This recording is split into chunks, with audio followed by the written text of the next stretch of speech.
والصلاة والسلام على رسول الله وعلى آله وصحبه أجمعين أما بعد أعوذ بالله من الشيطان الرجيم بسم الله الرحمن الرحيم سنريهم آياتنا في الآفاق وفي أنفسهم حتى يتبين لهم أنه الحق رب اشرح لي صدري ويسر لي أمري واحلل عقدة من لساني يفقهوا قولي. மேடையில் அமர்ந்திருக்கும் கண்ணியவான்களே, எனது மதிப்பிற்குரிய பெரியோர்களே மற்றும் சகோதர சகோதரிகளே, உங்கள் அனைவரையும் இஸ்லாமிய முகமன் கூறி வரவேற்கிறேன். அஸ்ஸலாமு அலைக்கும் வரஹ்மத்துல்லாஹி வபரகாத்துஹு. எல்லாம் வல்ல இறைவன் அல்லாஹ் சுப்ஹானஹு வ தஆலாவின் சாந்தியும் சமாதானமும் அருளும் உங்கள் அனைவரின் மீதும் உண்டாவதாக. அல்ஹம்துலில்லாஹ், 13 ஆண்டுகளுக்கு பிறகு நான் இலங்கைக்கு வந்திருப்பது எனக்கு மிகுந்த மகிழ்ச்சியையும் சந்தோஷத்தையும் தருகிறது. நான் 13 ஆண்டுகளுக்கு முன்பாக 1997 இங்கு வந்தேன். மீண்டும் கொழும்பு நகரத்திற்கு வந்தது எனக்கு மகிழ்ச்சி அளிக்கிறது. இது ஒரு மாபெரும் கூட்டம். அல்ஹம்துலில்லாஹ், இதற்குரிய நற்கூலி உங்களுக்காக அல்லாஹ் சுப்ஹானஹு வ தஆலாவிடம் இருக்கிறது. இந்த கூட்ட அமைப்பாளர்களுக்கும் நன்றியை தெரிவிக்கிறேன். இந்நிகழ்ச்சியை ஏற்பாடு செய்த முஸ்லிம் இயக்கங்களின் சம்மேளன அமைப்பாளர்கள் என்னிடத்தில் சொன்னார்கள், எல்லா முஸ்லிம் இயக்கங்களும் ஒருங்கிணைந்து ஒரு நிகழ்ச்சியை நடத்துவது இலங்கையில் இதுவே முதல் முறை என்றார்கள். அனைவருக்கும் சமாதானம் உண்டாக ஒரு ஒப்பற்ற நிகழ்ச்சி இது. இந்த நிகழ்ச்சியின் லட்சிய முழக்கம் என்னவென்றால், சமயத்தின் மூலம் சமாதானம். மேலும் என்னுடைய மகன் சமயத்தின் மூலம் சமாதானம் என்ற தலைப்பில் பேசி இந்த நிகழ்ச்சியை ஆரம்பித்து வைத்தார். இப்போது நான் இந்த நிகழ்ச்சியின் 2வது பகுதியை நிறைவு செய்வதற்காக வந்திருக்கிறேன். இறைவன் இருக்கின்றானா என்பது என்னுடைய தலைப்பு. என்னுடைய மகன் ஃபாரிக் நாயக் பேசியதை கேட்டீர்கள். இறைவன் ஒருவன்தான், அவனுக்கு உருவம் கிடையாது, அவனை மட்டுமே வணங்க வேண்டும் என்பதை நிரூபிக்க பல வசனங்களை மேற்கோள் காட்டி அவர் பேசினார். பல வசனங்களை சொன்னார். கிறிஸ்தவ மதம், இந்து மதம், யூத மதம் மற்றும் இஸ்லாத்திலிருந்து அவர் பல மேற்கோள்களை காட்டினார். ஆனால் எந்த மதத்தையும் நம்பாத மனிதர்களுக்கு நாம் சொல்லத்தக்க செய்தி என்ன? அவர்கள் எந்த ஒரு மதவேதத்தையும் நம்புவதில்லை. அப்படி இருக்கையில் அவர்களுக்கு இறைவன் இருக்கின்றான் என்று நாம் எப்படி நிரூபித்துக் காட்டப் போகின்றோம்? சமாதானத்தை எப்படி அடைவதென்று அவர்களுக்கு எப்படி உணர்த்தப் போகின்றோம்? ஆகவே இந்நிகழ்ச்சியின் 2வது பகுதி நாத்திகர்களின் அவநம்பிக்கையை போக்குவதற்காக பயன்படுத்தப் போகிறேன். நான் ஏற்கனவே சொன்னது போல இன்று என்னுடைய சொற்பொழிவின் தலைப்பு இறைவன் இருக்கின்றானா என்பது. நான் ஒரு நாத்திகரை சந்திக்கும் போதெல்லாம் நான் செய்யும் முதல் காரியம் என்ன தெரியுமா? அந்த நாத்திகரை பாராட்டுவேன். நீங்கள் ஆச்சரியப்படலாம், எதற்காக ஜாக்கிர் ஒரு நாத்திகரை பாராட்டுகிறார்? நான் ஒரு நாத்திகரை பாராட்டுவதற்கு காரணம் என்னவென்றால் அவனுடைய சிந்தனை. ஏனென்றால் பல மனிதர்களிடையே பொதுவாக இருப்பது குருட்டு நம்பிக்கை. உலகத்தில் பலர் என் தந்தை ஒரு ஹிந்து, ஆகவே நானும் ஒரு ஹிந்து என்கிறார்கள். என் தந்தை ஒரு கிறிஸ்தவர், ஆகவே நானும் ஒரு கிறிஸ்தவன் என்கிறார்கள். என் தந்தை ஒரு யூதர், நானும் யூதர் என்கிறார்கள். என் தந்தை ஒரு முஸ்லிம், நானும் முஸ்லிம் என்கிறார்கள். ஆனால் இந்த நாத்திகன் யோசிக்கின்றான். மேலும் அவன் தன்னை சுற்றி இருக்கும் மக்களையும் அவர்கள் வணங்கும் தெய்வங்களையும் பார்க்கிறான். அவற்றை ஏற்றுக்கொள்ள மறுக்கிறான். நான் ஒரு நாத்திகனை பார்த்து பாராட்டுவது ஏனென்றால் அவன் இஸ்லாமிய கலிமாவின் முதற் பகுதியை ஏற்றுக்கொள்கிறான். லா இலாஹா, கடவுள் இல்லை என்பதை. நான் செய்ய வேண்டியது இல்லல்லா, அல்லாவை தவிர என்பதை அவனுக்கு நிரூபித்து காட்ட வேண்டும். அதை செய்து முடிப்பேன் இன்ஷா அல்லாஹ். ஆனால் முஸ்லிம் அல்லாத மற்ற மக்களுக்கு, அதாவது தவறான கடவுளை வணங்கும் மக்களுக்கு முதலில் நான் அவர்கள் வணங்குகின்ற கடவுள் பொய்யான கடவுள் என்று நிரூபித்து காட்ட வேண்டும்.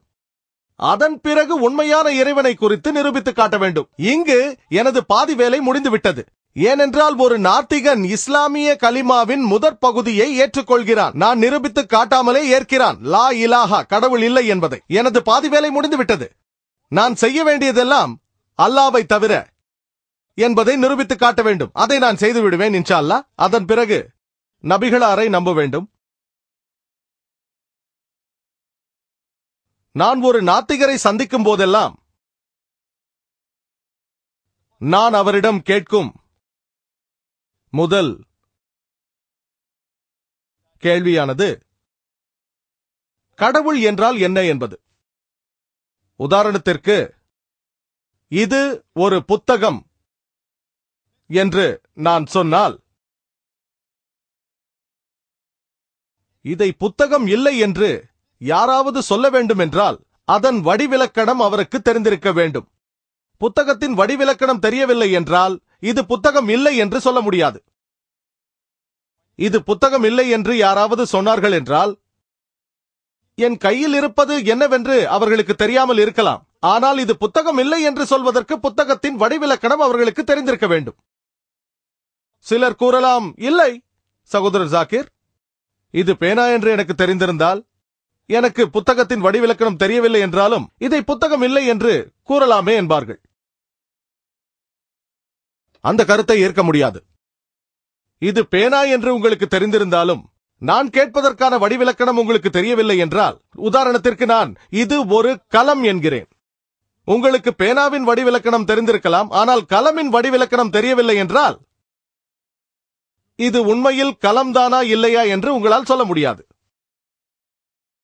ஏனென்றால் அரபு மொழியில் கலம் என்றால் பேனா என்று பொருள், உருது மொழியிலும் கலம் என்றால் பேனாதான். ஆகவே இது அந்த வகையை சார்ந்தது அல்ல என்று சொல்வதற்கு அதன் வடிவிலக்கணம் தெரிந்திருக்க வேண்டும். ஆகவே இதை நான் புத்தகம் என்று சொன்னால் இது புத்தகம் அல்ல என்று சொல்வதற்கு உங்களுக்கு அதன் வடிவிலக்கணம் தெரிந்திருக்க வேண்டும். உங்களுக்கு தெரியவில்லை என்றால் இதை புத்தகம் அல்ல என்று சொல்ல முடியாது. அதே போல கடவுள் இல்லை என்று சொல்லும் நபருக்கு கடவுளின் வடிவிலக்கணம் தெரிந்திருக்க வேண்டும். கடவுளை பற்றி தெரியவில்லை என்றால் கடவுள் இல்லை என்று சொல்ல முடியாது. இந்த நாத்திகன் தன்னை சுற்றி இருக்கும் மனிதர்கள் எவ்வாறு பல வகையான கடவுள்களை வணங்குகிறார்கள் என்பதை பார்த்துத்தான் கடவுளை குறித்து புரிந்து கொள்கிறான். அதன் பிறகு அவன் யோசிக்கின்றான், இந்த கடவுளும் என்னைப் போலத்தானே இருக்கிறார். இந்த கடவுளுக்கு உணவு தேவை, ஓய்வு தேவை, உறக்கம் தேவை, அவருக்கு உதவியும் தேவை. ஆகவே இப்படிப்பட்ட கடவுளை நம்பி என்ன பிரயோஜனம் என்று யோசிக்கிறார். உதாரணத்திற்கு,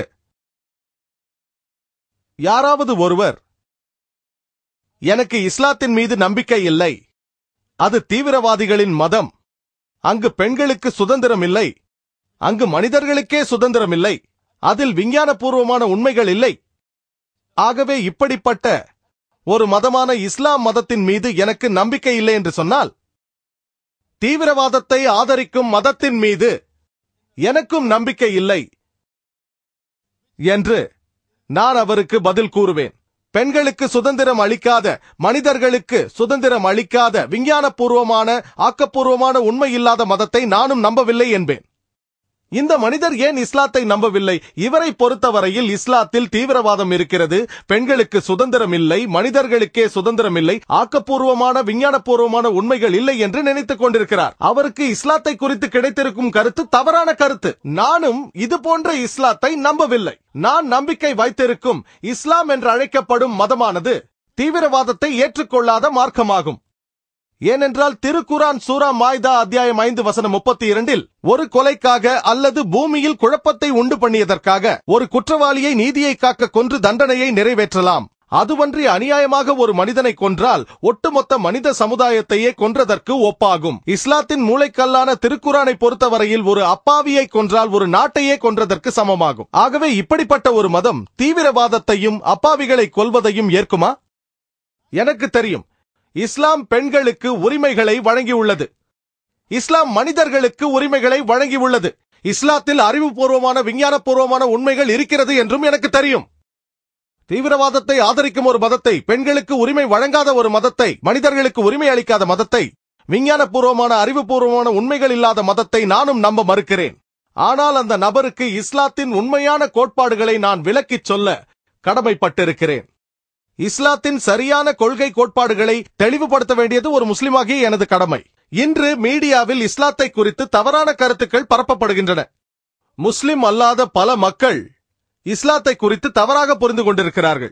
ஏனென்றால் மீடியாவிலிருந்து அவர்களுக்கு தவறான தகவல்கள் கிடைக்கின்றன. மீடியா இஸ்லாத்தை குறித்து தவறான தகவல்களை பரப்புகிறது. இஸ்லாம் தீவிரவாதிகளுக்கு ஆதரவு அளிக்கிறது, இஸ்லாத்தில் பெண்களுக்கு உரிமை இல்லை, இஸ்லாத்தில் மனிதர்களுக்கு உரிமை இல்லை, இஸ்லாமிய மதம் அறிவுபூர்வமான விஞ்ஞானபூர்வமான உண்மைகளை ஆதாரமாக கொண்டது அல்ல. ஆகவே நான் சொல்கிறேன், இப்படிப்பட்ட இஸ்லாத்தை நானும் ஏற்க மறுக்கிறேன். எந்த ஒரு அப்பாவி மனிதனையும் கொல்லக்கூடாது என்று நம்புகிற உண்மையான இஸ்லாம் மதத்தின் மீது எனக்கு நம்பிக்கை உள்ளது. பெண்களுக்கு உரிமை வழங்குவதில் எனக்கு நம்பிக்கை உள்ளது. அறிவுபூர்வமான விஞ்ஞானபூர்வமான உண்மைகளை ஆதாரமாக கொண்ட இஸ்லாத்தை நான் நம்புகிறேன். அதேபோல் ஒரு நாத்திகன் கடவுள் இல்லை என்று சொல்லும் பொழுது தன்னை சுற்றி அவன் பார்க்கும் கடவுள் கோட்பாடுகளையே அவன் மறுக்கின்றான். அவனை பொறுத்தவரையில் எல்லாம் வல்ல இறைவனுக்கு உணவு தேவை, பருக நீர் தேவை, அவருக்கு ஓய்வு தேவை, அவருக்கு உறக்கம் தேவை, அவர் தோல்வியை சந்திப்பார், அவரை துன்புறுத்த முடியும்.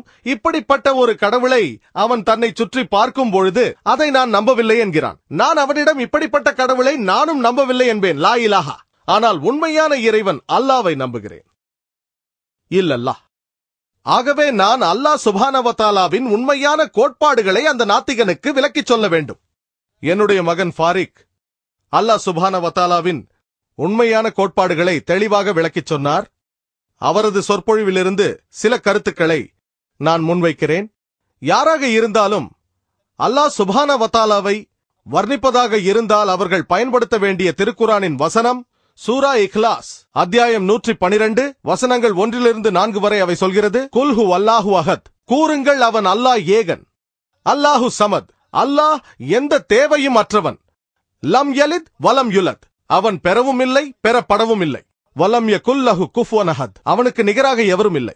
எல்லாம் வல்ல இறைவனான அல்லாஹ் சுப்ஹானஹு வ தஆலாவை வர்ணிக்கும் 4 வரி விளக்கம் இது. எந்த ஒரு மனிதராவது தன்னை கடவுள் என்று சொல்லிக் கொண்டால் அந்த நபரின் குணாதிசயம் இந்த 4 வரி விளக்கத்திற்குள் அடங்கினால் முஸ்லிம்களான எங்களுக்கு அந்த நபரை கடவுளாக ஏற்றுக்கொள்வதில் எந்த பிரச்சனையும் இல்லை. முதலாவது, குல் ஹு அல்லாஹு அஹத், கூறுவீராக அவன் அல்லாஹ் ஏகன். இரண்டாவது, அல்லாஹு சமத், அவன் எந்த தேவையும் அற்றவன். மூன்றாவது, லம் யலித் வலம் யுலத், அவன் பெறவும் இல்லை பெறப்படவும் இல்லை, வலம் யகுல் லஹு குஃபுவன் அஹத், அவனுக்கு நிகர் எவரும் இல்லை. எல்லாம் வல்ல இறைவன் அல்லாஹ் சுப்ஹானஹு வ தஆலாவை வர்ணிக்கும் 4 வரி விளக்கம் இது. யாராவது ஒரு நபரை இவர் ஒரு கடவுள் என்று சொன்னால் அந்த நபரின் குணாதிசயங்கள் இந்த 4 வரி விளக்கத்திற்குள் அடங்கினால் முஸ்லிம்களான எங்களுக்கு அவரை கடவுளாக ஏற்றுக்கொள்வதில் எந்த ஆட்சேபனையும் இல்லை. இந்த சூரா இக்லாஸ் அத்தியாயம் இறையியலின் உரைக்கல்லாகும்.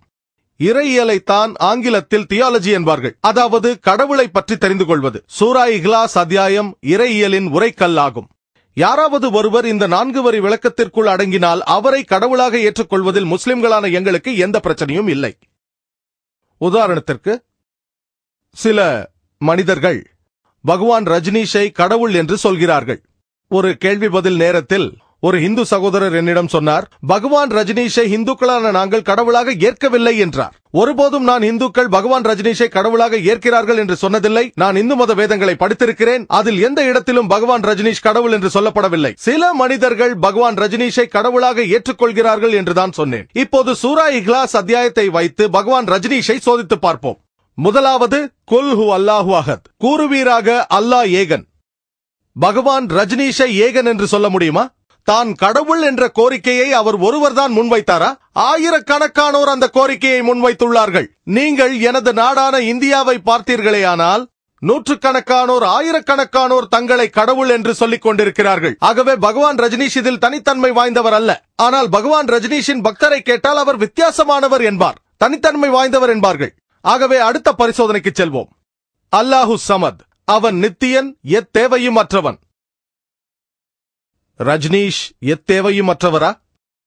அவருடைய சுயசரிதையை படித்து பார்த்தால் அதில் அவர் ஆஸ்துமா நோயால் பாதிக்கப்பட்டதாக குறிப்பிடப்பட்டுள்ளது.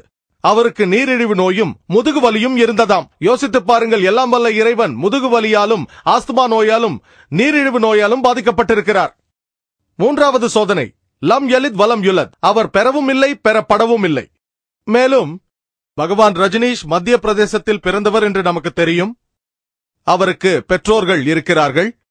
1981 அமெரிக்காவிற்கு சென்று ஆயிரக்கணக்கானோரை தன் வசப்படுத்தினார். ஆரிகான் மாநிலத்தில் ரஜினீஷ்புரம் என்ற சொந்த கிராமத்தை துவங்கினார். அதன் பிறகு அமெரிக்க அரசாங்கம் அவரை கைது செய்து சிறையில் அடைக்கிறார்கள். அப்பொழுது அமெரிக்க அரசாங்கம் தனக்கு மெதுவாக கொல்லும் விஷத்தை ஊட்டியதாக ரஜினீஷ் சொல்கிறார். யோசித்துப் பாருங்கள், எல்லாம் வல்ல இறைவனுக்கு விஷம் கொடுத்தார்களாம். 1985 அவரை அமெரிக்க அரசாங்கம் வெளியேற்றியது. அவர் திரும்ப இந்தியாவிற்கு வந்தார். மகாராஷ்டிர மாநிலத்தில் உள்ள பூனா என்ற நகரத்திற்கு சென்றார். அங்கு சென்ற பிறகு அந்த இடத்தில் ஒரு ஆசிரமத்தை துவங்குகிறார். அதைத்தான் இன்று ஓஷோ என்று அழைக்கிறார்கள். ஓஷோ கம்யூன் என்பார்கள். நீங்கள் பூனாவிற்கு சென்றால் அவருடைய சமாதியில் குறிப்பிடப்பட்டுள்ளது, பகவான் ரஜினீஷ் ஓஷோ பிறக்கவும் இல்லை, இறக்கவும் இல்லை. 11 டிசம்பர் 1931க்கும் 19 ஜனவரி 1990க்கும் இடையே இந்த பூமிக்கு வந்து சென்றாராம். பிறக்கவும் இல்லை, இறக்கவும் இல்லை. 11 டிசம்பர் 1931க்கும் 19 ஜனவரி 1990க்கும் இடையே பூமிக்கு வந்து சென்றாராம். இந்த உலகத்தில் உள்ள 21 நாடுகளுக்கு செல்ல அவருக்கு விசா மறுக்கப்பட்டதை சமாதியில் குறிப்பிட மறந்துவிட்டார்கள். யோசித்துப் பாருங்கள், எல்லாம் வல்ல இறைவனுக்கு இந்த பூமியில் பல பகுதிகளுக்கு செல்ல விசா தேவைப்படுகிறது. ரஜினீஷை இந்த நாட்டை விட்டு வெளியேற்றவில்லை என்றால் அவரது வீட்டையும் அவரது சீடர்கள் வீட்டையும் எரித்து விடுவோம் என்று கிரேக்க நாட்டின் பேராயர் சொல்லியிருக்கிறார். 4வது வலம் யகுல்லஹு குஃபுவன் அஹத். இந்த பரிசோதனையில் உண்மையான எல்லாம் வல்ல இறைவனை தவிர வேறு எவராலும் தேர்ச்சி பெற முடியாது. அவனுக்கு நிகராக வேறு எவரையாவது வைக்க முடிந்தால் அவன் இறைவன் கிடையாது. வலம் யகுல்லஹு குஃபுவன் அஹத். அவனுக்கு நிகரில்லை. ரஜினீஷை உங்களுக்கு தெரியும், ஒரு சாதாரண மனிதனைப் போல 2 கண்களும் ஒரு மூக்கும் 2 கைகளும் தாடியும் வைத்திருந்தார். இந்த உலகத்தில் எதனோடும் இறைவனை ஒப்பிடும் தருணமே அவன் இறைவன் இல்லை என்று ஆகிவிடும். வலம் யகுல்லஹு குஃபுவன் அஹத். உதாரணத்திற்கு, எல்லாம் வல்ல இறைவன் அர்னால்ட் ஸ்குவாசனேகரை விட 1000 மடங்கு பலசாலி என்று யாராவது சொன்னார்களே ஆனால், அர்னால்ட் ஸ்குவாசனேகரை பற்றி கேள்விப்பட்டிருப்பீர்கள். மிஸ்டர் யூனிவர்ஸ் என்ற பட்டம் பெற்றவர், இந்த உலகத்தில் எல்லோரையும் விட பலசாலி என்ற பட்டம் பெற்றவர். இந்த உலகத்தில் எதனோடும் இறைவனை நீங்கள் ஒப்பிடும் தருணமே, அது 1000 மடங்காக இருக்கட்டும், 1,00,000 மடங்காக இருக்கட்டும், அது அர்னால்டாக இருந்தாலும் சரி, தாரா சிங்காக இருந்தாலும் சரி, கிங்காங்காக இருந்தாலும் சரி, இறைவனை வேறு எதனோடும் ஒப்பிடும் தருணமே அது இறைவன் இல்லை என்று ஆகிவிடும். வலம் யகுல்லஹு குஃபுவன் அஹத். அவனுக்கு நிகரில்லை. அல்லாஹ் சுப்ஹானஹு வ தஆலா எல்லாம் வல்ல இறைவனின் 4 வரி விளக்கம் இதுதான். இறை கோட்பாடு என்பது இதுதான் என்று நாத்திகனுக்கு நாம் விளக்கிச் சொன்னோமே ஆனால், கண்டிப்பாக உண்மையான இறை கோட்பாட்டை அவனால் மறுக்கவே முடியாது. ஆனால் அவன் தன்னை சுற்றி பார்க்கும் பொழுது இறைவனை குறித்த தவறான கோட்பாட்டை பார்க்கின்றான். இறைவன் தோல்வியை சந்திப்பார், இறைவனால் காயமடைய முடியும், இறைவனுக்கு உதவி தேவை, இறைவனுக்கு உணவு தேவை, அவனுக்கு உறக்கம் தேவை, அவனுக்கு ஓய்வு தேவை. இதையெல்லாம் பார்க்கும் பொழுது ஒரு நாத்திகன் அறிவுபூர்வமாக சிந்திக்கின்றான். இறைவனுக்கு ஓய்வு தேவை, அவனுக்கு உணவு தேவை, அவனுக்கு உறக்கம் தேவை, அவனுக்கு உதவி தேவை, அவனிடம் வல்லமை ஏதும் இல்லை, அவன் ஏகன் இல்லை, அவன் நித்தியன் இல்லை, அவன் இறந்து போகக்கூடும். ஆகவே இப்படிப்பட்ட ஒரு இறைவனை நான் ஏன் ஏற்க வேண்டும் என்று பொய்யான இறைவனை அவன் மறுக்கின்றான். அதுதான் நமது கலிமா ஷஹாதாவின் முதற் பகுதியான லா இலாஹா என்பதாகும். அறிவுபூர்வமாக சிந்திப்பவர்கள் எவரும், மேலும் வேதங்களை நம்புபவர்களும் உண்மையான இறை கோட்பாட்டை நம்பித்தான் ஆக வேண்டும். ஆனால் அநேக நாத்திகர்களில் பலரும் விஞ்ஞானத்தை நம்புகிறார்கள். அவர்களுக்கு விஞ்ஞானம் மட்டும்தான் அளவுகோலாகும். அவர்கள் என்னிடத்தில், சகோதரர் ஜாக்கிர், நீங்கள் இறைவன் இருக்கின்றான் என்று விஞ்ஞானபூர்வமாக நிரூபித்து காட்டுங்கள், நான் நம்புகிறேன் என்பார்கள். அநேக நாத்திகர்களுக்கு ஆதியும் அந்தமும் விஞ்ஞானமாகத்தான் இருக்கிறது. ஏனென்றால் இன்றைய உலகம் ஒரு விஞ்ஞான யுகமாகும். ஆனால் இன்ஷா அல்லாஹ் என்னுடைய சொற்பொழிவின் அடுத்த பகுதியில் விஞ்ஞானத்தின் மீது நம்பிக்கை வைத்துள்ள நாத்திகனுக்கு அல்லாஹ் சுப்ஹானஹு வ தஆலா இருப்பதை நான் விஞ்ஞானபூர்வமாக நிரூபித்து காட்டுவேன். திருக்குர்ஆன் மற்றும் நவீன விஞ்ஞானத்தின் உதவியோடு இதை செய்ய போகிறேன். விஞ்ஞானத்தை அளவுகோலாக வைத்திருக்கும் அந்த நாத்திகனிடம் நான் கேட்கும் முதல் கேள்வி, அவரை பார்த்து, ஒரு கருவியை உங்கள் முன்னால் கொண்டு வந்தால், இந்த உலகத்தில் இதுவரை யாருமே கண்டிராத ஒரு கருவி, அது குறித்து இந்த உலகத்தில் யாருக்கும் தெரியாது, அதை அந்த நாத்திகருக்கு முன்னால் வைத்து ஒரு கேள்வி கேட்கப்படுகிறது. இந்த கருவியின் இயக்கம் பற்றிய விளக்கத்தை உங்களுக்கு சொல்லித்தரக்கூடிய அந்த முதல் நபர் யாராக இருக்க முடியும் என்ற கேள்வி கேட்கப்படுகிறது. இதுவரை யாரும் கண்டிராத ஒரு கருவி அது. உங்களால் யூகிக்க முடிகிறதா? ஒரு நாத்திகரிடம் இந்த கேள்வியை கேட்டால் முதல் நபர், அந்த கருவியை விளக்கிச் சொல்லக்கூடிய முதல் நபர் யாராக இருக்க முடியும் என்று கேட்டால், இந்த உலகத்தில் இதுவரை யாரும் கண்டிராத ஒரு கருவி, அதன் இயக்கம் பற்றி யாரால் சொல்ல முடியும்? அந்த முதல் நபர் யாராக இருக்கும்? யூகிக்க முடிகிறதா? உங்களால் சொல்ல முடியுமா? உற்பத்தியாளர். சரியாக சொன்னீர்கள். மாஷா அல்லாஹ். சரியான பதில். வேறு ஏதாவது பதில் உள்ளதா? அதை படைத்தவர். சரியான பதில். மாஷா அல்லாஹ். கொழும்பில் உள்ளவர்கள் புத்திசாலிகள் தான். உற்பத்தியாளர், படைத்தவர், ஆக்கியவர், தயாரித்தவர், கண்டுபிடிப்பாளர்.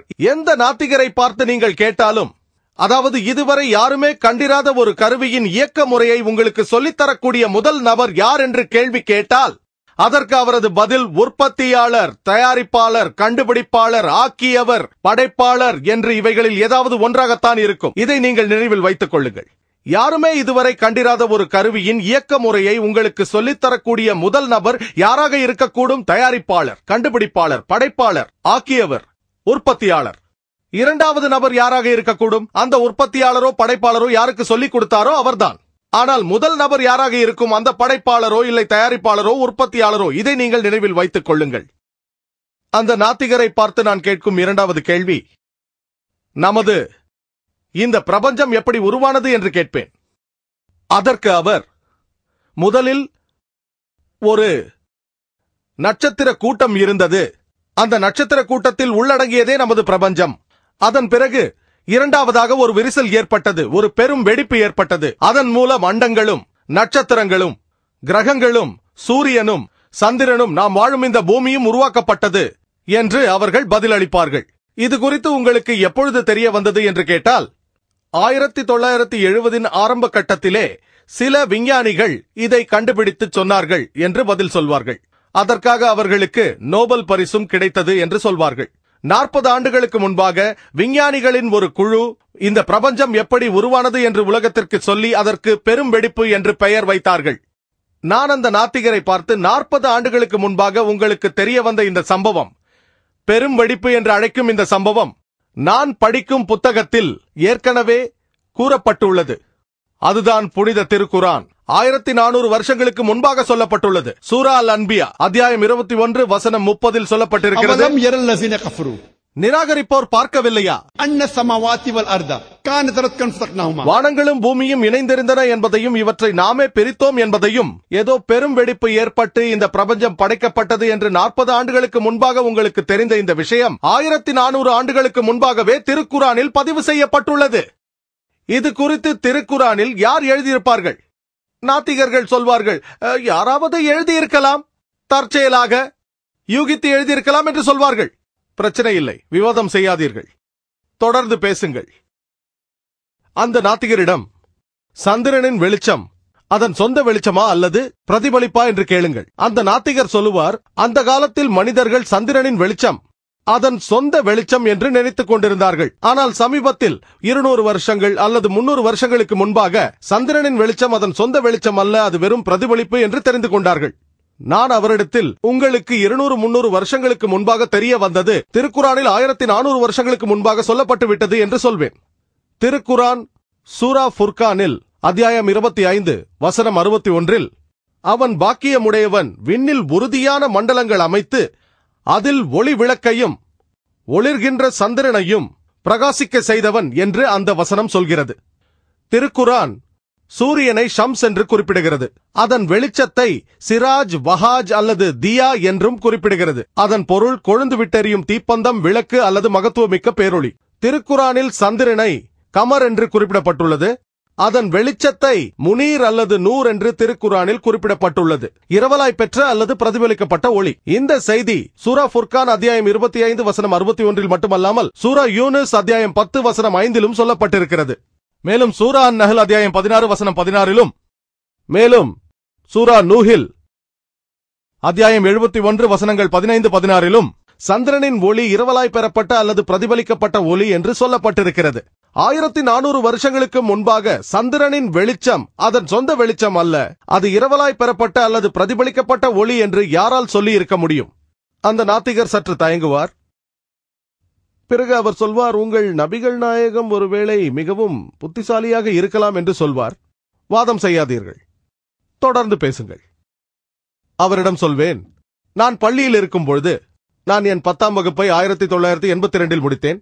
நான் விஞ்ஞானம் மற்றும் பூகோள பாடங்களில் கற்றுக்கொண்டது என்னவென்றால், சூரியன் பிரபஞ்சத்தை சுற்றி வருகிறது, ஆனால் அது தன் சொந்த அச்சில் சுழல்வதில்லை என்று சொல்லித்தரப்பட்டது. உடனே அந்த நாத்திகர், சூரியன் தன் சொந்த அச்சில் சுழல்வதில்லை என்று திருக்குறானில் சொல்லப்பட்டிருக்கிறதா என்பார். இல்லை இல்லை, இது நான் பள்ளியில் கற்றுக்கொண்டது என்று கூறுவேன். 1982 28 ஆண்டுகளுக்கு முன்பாக நான் பள்ளியில் இருக்கும் பொழுது நான் கற்றுக்கொண்டது என்னவென்றால், சூரியன் பிரபஞ்சத்தை சுற்றி வந்தாலும் அது தன் சொந்த அச்சில் சுழல்வதில்லை என்று. ஆனால் திருக்குரான் சூரா அன்பியாவில் சொல்கிறது, அத்தியாயம் 21 வசனம் 33-இல், இரவையும் பகலையும் ஏற்படுத்தியவனும் சூரியனையும் சந்திரனையும் படைத்தவனும் அந்த அல்லாஹ்தான். அவை ஒவ்வொன்றும் வெவ்வேறு மண்டலங்களில் நீந்திக் கொண்டிருக்கின்றன. இதில் பயன்படுத்தப்பட்டுள்ள அரபு சொல் யஸ்பஹூன் அதன் மூலச்சொல்லாகிய சபாஹா என்பதிலிருந்து வந்தது.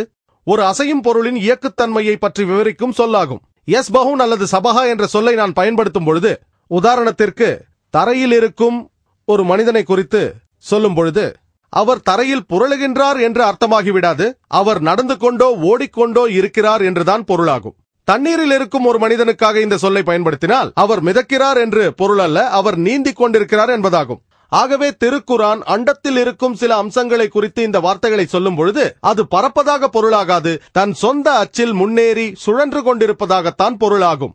ஆகவே திருக்குரான் சூரியனும் சந்திரனும் சுற்றி வருவது மட்டுமல்லாமல் தன் சொந்த அச்சில் சுழன்று கொண்டு வருவதாக சொல்கிறது. இன்று நவீன கருவிகளின் உதவியால் சூரியனின் வடிவத்தை நம் மேஜை மீதே கொண்டு வர முடியும். சூரியன் மீது கரும்புள்ளிகள் இருப்பதை நம்மால் காண முடியும். இந்த கரும்புள்ளிகள் சுற்றி வருவதற்கு ஏறக்குறைய 25 நாட்கள் எடுக்கின்றன. ஆகவே சூரியன் ஒரு சுழற்சியை முழுமையாக முடிக்க 25 நாட்கள் எடுக்கும். இன்று நீங்கள் பள்ளிகளுக்கு சென்று பார்த்தால் இந்த புதிய கருத்து பள்ளி பாட புத்தகங்களில் புதிதாக சேர்க்கப்பட்டுள்ளது. அதாவது சூரியன் அசையா பொருள் அல்ல, அது தன் சொந்த அச்சில் சுழன்று கொண்டு வருகிறது என்ற உண்மை. உங்களுக்கு 30 அல்லது 40 வருடங்களுக்கு முன்பாக தெரிய வந்த இந்த உண்மை திருக்குரானில் 1400 வருடங்களுக்கு முன்பாகவே சொல்லப்பட்டிருக்கிறது. சூரியன் தன் சொந்த அச்சில் சுழல்கிறது என்று திருக்குரானில் யார் சொல்லியிருப்பார்கள்? இப்பொழுது அந்த நாத்திகர் அமைதியாகி விடுவார். அவரது பதிலுக்காக காத்திருக்காமல் தொடர்ந்து பேசுங்கள். சூரிய வெளிச்சம் சில ரசாயன சேர்க்கை விளைவுகளால் ஏற்படுகிறது என்று இன்றைய விஞ்ஞானம் நமக்கு சொல்கிறது. மேலும் இது பல கோடி ஆண்டுகளாக நடந்து கொண்டு வருகிறது. ஒரு நாள் இந்த ரசாயன சேர்க்கையானது நின்றுவிடும். அன்றோடு சூரியன் இருக்காது, இந்த பூமியில் எந்த உயிரும் இருக்காது. ஆனால் இது நடக்க இன்னும் பல கோடி ஆண்டுகள் ஆகும் என்று விஞ்ஞானிகள் சொல்கிறார்கள். இதை சில 100 ஆண்டுகளுக்கு முன்பாக விஞ்ஞானிகள் கண்டுபிடித்தார்கள். ஆனால் திருக்குரான் இதை 1400 ஆண்டுகளுக்கு முன்பாகவே சொல்லிவிட்டது. சூரா யாசீன் அத்தியாயம் 36 வசனம் 38-இல்,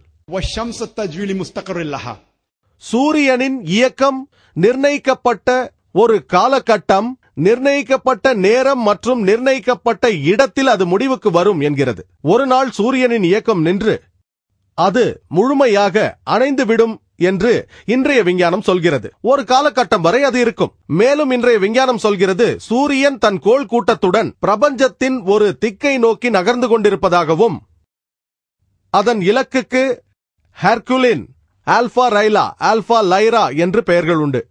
வினாடிக்கு 12 மைல் வேகத்தில் நகர்ந்து சென்று சோலார் எபிக்ஸ் என்ற உச்ச நிலையை அடையும் என்கிறார்கள். இதைத்தான் நிர்ணயிக்கப்பட்ட காலகட்டத்தில், நிர்ணயிக்கப்பட்ட நேரத்தில், நிர்ணயிக்கப்பட்ட இடத்துக்கு சூரியன் செல்லும் என்று திருக்குரான் சொல்லியிருக்கிறது. இதையே தான் இன்றைய விஞ்ஞானமும் சொல்கிறது. இன்று நமக்கு விஞ்ஞானம் சொல்லும் இந்த விஷயங்களை 1400 ஆண்டுகளுக்கு முன்பாகவே திருக்குரான் சொல்லிவிட்டது. இதையெல்லாம் திருக்குரானில் யார் சொல்லியிருப்பார்கள்? அந்த நாத்திகர் அமைதியாகி விடுவார். அவர் பதிலுக்காக காத்திருக்காமல் தொடர்ந்து பேசுங்கள். இன்று விஞ்ஞானம் சொல்கிறது, அதாவது பூமிக்கு மேல் மிக அருகே உள்ள வளிமண்டலம் தீங்கு விளைவிக்கக்கூடிய கதிர்வீச்சுகளை பூமிக்கு வராமல் தடுக்கின்றதாம். இந்த வளிமண்டலம் இல்லை என்றால் புற ஊதா கதிர்களும் வேறு சில வாழ்வியலுக்கு கேடு விளைவிக்கின்ற பயங்கர தீய கதிர்களும் பூமிக்குள் நுழைந்து இந்த பூமியை உயிர் வாழ்வதற்கு அறவே தகுதியற்ற இடமாக ஆக்கியிருக்கும். கேடயமாக விளங்குகின்ற இந்த வளிமண்டலமே உயிர்கள் வாழ்வதற்கு காரணமாக அமைந்துள்ளது. திருக்குரான் சூரா அன்பியாவில் அத்தியாயம் 21 வசனம் 32 வானத்தை பாதுகாக்கப்பட்ட ஒரு விதானமாகவும் அமைத்தோம் என்று குறிப்பிட்டுள்ளது. பூமியின் பாதுகாப்புக்காக உள்ள ஒரு முகடு அல்லது கூரை என திருக்குரான் குறிப்பிடுகிறது. விஞ்ஞானம் இதை சமீபத்தில் தான் கண்டுபிடித்தது, 50 அல்லது 100 ஆண்டுகளுக்கு முன்பாக. ஆனால் திருக்குரானில் 1400 ஆண்டுகளுக்கு முன்பாக சொல்லப்பட்டுவிட்டது. நான் உங்களை கேட்கிறேன், பருப்பொருளின் நிலை எத்தனை உள்ளது? பருப்பொருளில் எத்தனை நிலை உள்ளது? நாம் பாடசாலையில் படித்தோம். பருப்பொருளின் நிலை எத்தனை உள்ளது? எத்தனை? 3. திடம், திரவம், வாயு. சரிதானே? சரியா தவறா? பருப்பொருளின் நிலை எத்தனை உள்ளது? அநேகர் 3 என்கிறார்கள், சிலர் 4 என்று கூறுகிறார்கள். நான் பள்ளியில் படிக்கும் பொழுது 3 நிலைப்பாடுகளை பற்றி தான் படித்தேன்: திடம், திரவம் மற்றும் வாயு. அண்டவெளியில் உள்ள ஒழுங்குற்ற விண்வெளி அமைப்புகள் பல கோடி உண்டென்றும் அவற்றிற்கிடையே சூன்யம், வெற்றிடம் உண்டென்றும் விஞ்ஞானிகள் சொன்னார்கள். ஆனால் அண்மையில் சில தசாப்தங்களுக்கு முன்னால் ஒரு விஷயத்தை அவர்கள் கண்டறிந்தார்கள். இந்த ஒழுங்குற்ற விண்வெளி அமைப்புக்கு வெளியே பருப்பொருளின் பாலங்கள் உண்டென்றும் அவற்றிற்கு பிளாஸ்மா என்று பெயர் சூட்டப்பட்டதாக தெரிவித்தார்கள். இதை இன்று விஞ்ஞானம் பருப்பொருளின் 4வது நிலை என்று சொல்கிறது. திருக்குரானில் சூரா ஃபுர்கான் அத்தியாயம் 25 வசனம் 59 அவன் எத்தகையவன் எனில் வானங்களையும் பூமியையும் அவற்றுக்கிடையே உள்ள அனைத்து பொருட்களையும் படைத்தான். ஆகவே இங்கு திருக்குரான் பூமிக்கும் வானங்களுக்கும் இடையே உள்ள வெற்றிடத்தை பற்றி மட்டுமல்ல, வேறொரு அம்சமும் உண்டென்று குறிப்பிடுகிறது. இன்று விஞ்ஞானம் 4வது நிலை, இது பிளாஸ்மா என்று குறிப்பிடுகிறது. சில தசாப்தங்களுக்கு முன்பாக விஞ்ஞானிகளால் கண்டுபிடிக்கப்பட்டது திருக்குரானில் 1400 ஆண்டுகளுக்கு முன்பாக சொல்லப்பட்டுவிட்டது. இதை திருக்குரானில் யார் சொல்லியிருப்பார்கள்?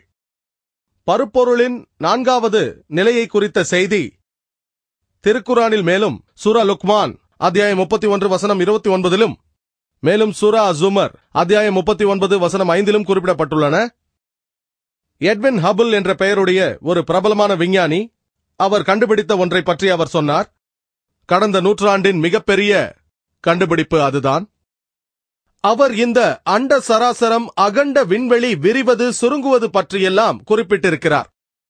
திருக்குரானில் சூரா தாரியாத்தில் அத்தியாயம் 51 வசனம் 47 அவனே மிகப்பெரு விசாலமான விண்வெளியை விரிந்து கொண்டே செல்லும் பிரபஞ்சத்தை படைத்தவன் என்று சொல்கிறது. இங்கு பயன்படுத்தப்பட்ட அரபு சொல் முக்சியூனா. திருக்குரான் பிரபஞ்சம் விரிவடைவதை பற்றி சொல்கிறது. விஞ்ஞானிகள் சமீபத்தில் தான் கண்டுபிடித்தார்கள். 1400 ஆண்டுகளுக்கு முன்பாக திருக்குரானில் யார் சொல்லியிருப்பார்கள்? இதை கேட்டதும் நாத்திகர் அமைதியாகி விடுவார். ஆனால் சிலர் இப்படி வாதிடக்கூடும், திருக்குரான் விண்ணியலை பற்றி பேசுவது என்ன பெரிய விஷயம், ஏனென்றால் அரபுகள் தான் விண்ணியல் நுண்ணறிவில் வல்லுநர்களாய் இருந்தனரே என்று சொல்லக்கூடும். இதை ஏற்றுக்கொள்கிறேன், அதில் ஒரு பாதி உண்மை இருக்கிறது. ஆனால் அதில் அவர்கள் கவனிக்க தவறிய மறுபாதி உண்மை என்னவென்றால், அவர்களுக்கு விண்ணியல் விஞ்ஞானத்தில் நிபுணத்துவம் ஏற்பட்டது புனித வேதமாகிய திருக்குரான் இவ்வுலகில் இறக்கப்பட்ட பின்பே தவிர முன்பல்ல. திருக்குரானில் இருந்தே அரபுகள்